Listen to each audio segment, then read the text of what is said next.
So hey guys, welcome to Telugu 360. ఇప్పుడు మనం RTC cross roads లో ఉన్న సుదర్శన్ థియేటర్ దగ్గర ఉన్నాం. ఇక్కడ ఎన్టీఆర్ ఫ్యాన్స్ హవా చూస్తే మాత్రం అసలు నాకే మైండ్ పోతుంది అసలు. Normally let's just ask them how are they feeling. ఇట్టిగా ప్రతిసారి ఇట్టే కొడతాడు మా అన్న, ప్రతి టెంపర్ నుంచి ఇట్టే కొట్టిండు.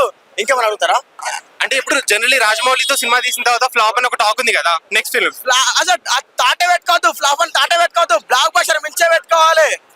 సో ఇప్పుడు Saif Ali Khan is also really good actor. ఒకవేళ స్క్రీన్ మీద అతను ఎన్టీఆర్ పర్ఫార్మెన్స్ ఇవాళ రాత్రి నాకు కలవడచ్చు కూడా, అది నాతోటే. ఇవాళ రాత్రి 1 గంటలకు కన్నా సినిమా నేను చూస్తున్నాను, కలవట్టది. ఎర్ర సముద్రం మొత్తం ఎర్రగా అయిపోతుంది నా చేతిలో. ఎర్ర సముద్రం మొత్తం నా చేతి ఎర్ర అయిపోతుంది. అన్ని థియేటర్లు, ఈ థియేటర్ అన్ని థియేటర్లు ఎర్ర సముద్రం ఎర్ర అయిపోతాయి. సినిమా దేవర సినిమాలు అక్కడ ఎర్ర సముద్రం ఎర్రగైతే ఈ థియేటర్ లో మా మామ దేవర సినిమాని థియేటర్ ని ఎర్రగా చేసిపోతాడు.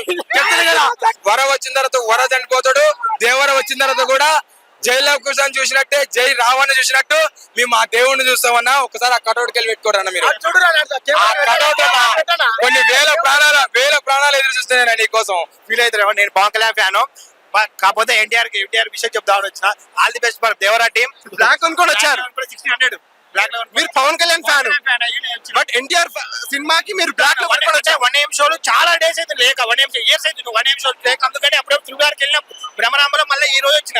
అంటే ఇప్పుడు ఇక్కడ చాలా మంది ఎన్టీఆర్ సీఎం అని అంటున్నారు తెలుగుదేశం జెండాలు పెట్టుకొని. ఇప్పుడు పవన్ కళ్యాణ్ గారు కూటమిలో ఉన్నారు, సో ఆయన డిప్యూటీ సీఎం.